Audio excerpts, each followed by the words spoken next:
পীরগঞ্জের চিত্র, এই ঈদের দুদিন পরের ঘটনা। একটা মেয়ে পরে মাত্র ক্লাস 7-এ, ওর বয়স আর কত?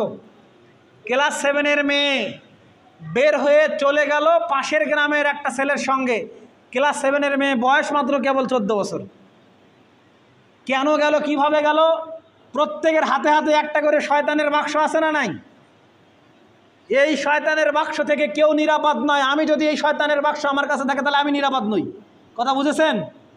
শয়তান এমনভাবে এর ভিতরে এমনভাবে মজমা ঢুকিয়েছে, এমনভাবে এডিক্টেড করেছে, যদি কোনো পরহেজগার ব্যক্তির কাছেও এরকম কিছু থাকে, বড় ধরনের মোবাইল, আর যদি থাকে অ্যান্ড্রয়েড, থাকে যদি নেট, আর যদি থাকে নিঃসঙ্গ বা একাকী, শয়তান এসে তাকেই ভর করবে।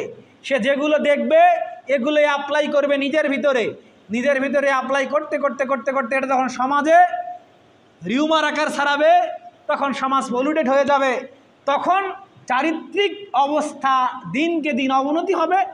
হতে হতে হতে হতে যা হবে, শহরের পজিশন তাই, এখন গ্রামের পজিশন এমন হতে শুরু করেছে, না করেনি? বলেন। তাহলে আমরা প্রথমে যেটা আলোচনা করলাম তা হচ্ছে চারিত্রিক অধপতনই মূলত মুসলিম উম্মার পতনের মূল কারণ। এবার আমরা যদি বলি, কলেজ বিশ্ববিদ্যালয়ে যে ছেলেটা বা যে মেয়েটা পড়ে, এই ছেলেটা বা এই মেয়েটার চরিত্র কেমন? শতকরা কয়টা ছেলে মেয়ে পাওয়া যাবে যে তারা চরিত্রবান?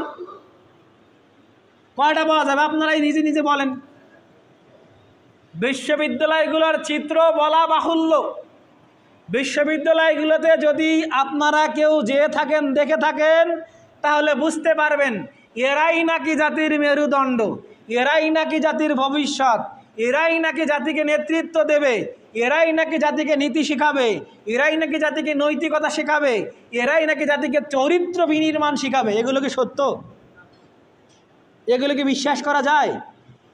সবচেয়ে চরিত্রহীন, সবচেয়ে নোংরা সেই মেয়েটা, যে মেয়েটা অধিকাংশই, সবাই না, অধিকাংশ নোংরা মেয়ে সে যে কলেজ বিশ্ববিদ্যালয়ে পড়ে, সে অধিকাংশ নোংরা ছেলে সে যে কলেজ বিশ্ববিদ্যালয়ে পড়ে। সে একটা গ্রামের রিক্সাওয়ালা, ভ্যানওয়ালা, ব্যবসায়ী, ও কল্পনা করতে পারবে না যে মানুষ এত খারাপ হতে পারে। গতকালকের রিপোর্ট, ঢাকার একটা বড় বিশ্ববিদ্যালয়ের শিক্ষক, সে ছাত্রীদেরকে জিম্মি করে অন্যায় লিপ্ত করায়। আচ্ছা, একটা বিশ্ববিদ্যালয়ের শিক্ষক, ওর কি জ্ঞান বুদ্ধি নাই? ওর কি বিবেক নাই? ওর কি আকল নাই? ও নাকি জাতির মেরুদণ্ড।